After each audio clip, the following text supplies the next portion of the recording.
আসসালামু আলাইকুম everyone, welcome to my channel Fatema's green world. আশা করি সবাই অনেক অনেক ভালো আছেন। আলহামদুলিল্লাহ আমিও অনেক ভালো আছি। আজকে আপনাদের সাথে দারুণ একটা ইনডোর প্ল্যান্ট শেয়ার করব। আর সেই ইনডোর প্ল্যান্টটা কিনা আপনি ঘরের মধ্যে রুম ডেকোরেশনের জন্য ব্যবহার করতে পারবেন এবং কি অনেক অনেক ফুল পাবেন একটু সামান্য পরিচর্যায়। তাহলে চলেন দেখাই আজকে কি সেই প্ল্যান্ট যেটা কিনা ইনডোরেও খুব ভালো হয়। Peace lily. হ্যাঁ, পিস লিলি এমন একটা প্ল্যান্ট যেটা কিনা আপনার ইনডোরেও খুব ভালো হয়, বেডরুমেও চাইলে রাখতে পারেন। পিস লিলি বাতাস পরিশুদ্ধ করে। এটি রুম ডেকোরের জন্য চমৎকার একটি ইনডোর প্ল্যান্ট। অনলাইনে এক আপুর কাছে এর আগেও আমি এই পিস লিলি নিয়েছিলাম, কিন্তু আমার সামান্য ভুলের কারণে গাছটি মরে যায়, তাই আমি আবার নতুন করে অর্ডার করি। সাথে একটা অর্কিড অর্ডার করেছিলাম আপুর কাছ থেকে। আলহামদুলিল্লাহ গাছগুলো ঠিকঠাক পেয়েছি। আপুর প্যাকেজিং অনেক ভালো ছিল। একটু পরিচর্যা করলে এই গাছে ফুলে ভরে যাবে। পিস লিলিতে সাদা রঙের সুন্দর একটা ফুল হয়, যেটা কিনে দেখতে মাশাআল্লাহ অনেক বেশি সুন্দর। অতিরিক্ত পানির কারণে গত বছর আমার পিস লিলিটা মারা যায়।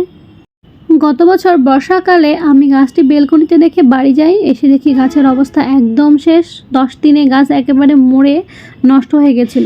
মাশাআল্লাহ গাছটির গ্রোথ খুবই ভালো ছিল, শিকড় থেকে শুরু করে সব কিছু অনেক ভালো। তবে চলেন এবার জেনে আসি পিস লিলির পটিং মিডিয়া। নিয়ে নিলাম 40% কোকোপিট। কোকোপিট মাটির ধারণ ক্ষমতা বাড়ায় এবং মাটির আর্দ্রতা বজায় রাখতে সাহায্য করে। 30% ভার্মিকম্পোস্ট। ভার্মিকম্পোস্ট মাটির পুষ্টি বাড়ায় এবং গাছকে দ্রুত বৃদ্ধি করতে সাহায্য করে। 20% গোবর মাটি। দিয়ে দিলাম 20% পারলাইট আর সিলেকশন বালু। এই বালু মাটিতে ইউজ করার কারণে মাটিতে পানি জমে থাকবে না, দ্রুত পানি নিষ্কাশন হয়ে যাবে। দিয়ে দিলাম হাড়ের গুঁড়ো। হ্যাঁ, আপনারা চাইলে সিলেকশন বালু যদি ব্যবহার না করতে পারেন, তবে যে কোনো বালুই আপনারা ব্যবহার করতে পারবেন। সিলেকশন বালুর পরিবর্তে আপনারা চাইলে ইটের টুকরা ব্যবহার করতে পারেন, তবে যে কোনো বালু আপনাকে ইউজ করতে হবে। পিস লিলির ক্ষেত্রে মিডিয়া বা মাটি নির্বাচন করার সময় এটি এমন এক ধরনের মাটি হতে হবে যা দ্রুত পানি নিষ্কাশন করে এবং হালকা পুষ্টিযুক্ত, পিএইচ নিরপেক্ষ 6.0 অথবা 7.0 হতে হয়।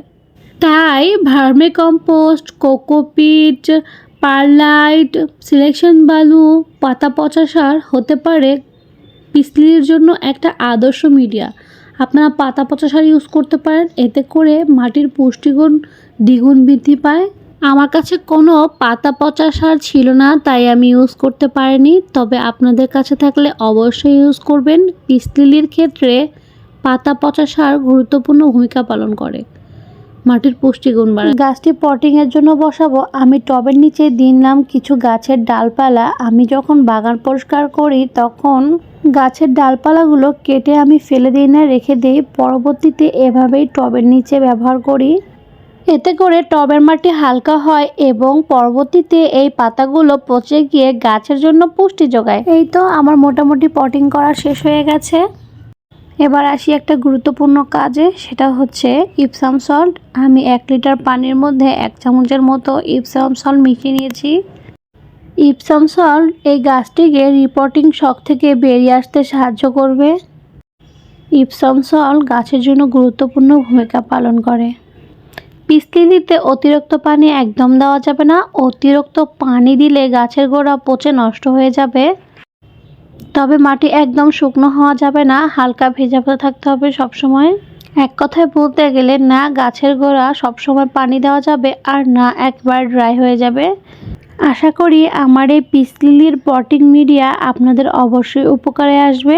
ভিডিওটি ভালো লেগে থাকলে লাইক, কমেন্ট, সাবস্ক্রাইব করতে ভুলবেন না। পিস লিলি সম্পর্কে আরও কিছু জানতে চাইলে অবশ্যই কমেন্ট করতে পারেন। সবাই ভালো থাকবেন। খোদা হাফেজ, টাটা, বাই বাই, আসসালামু আলাইকুম।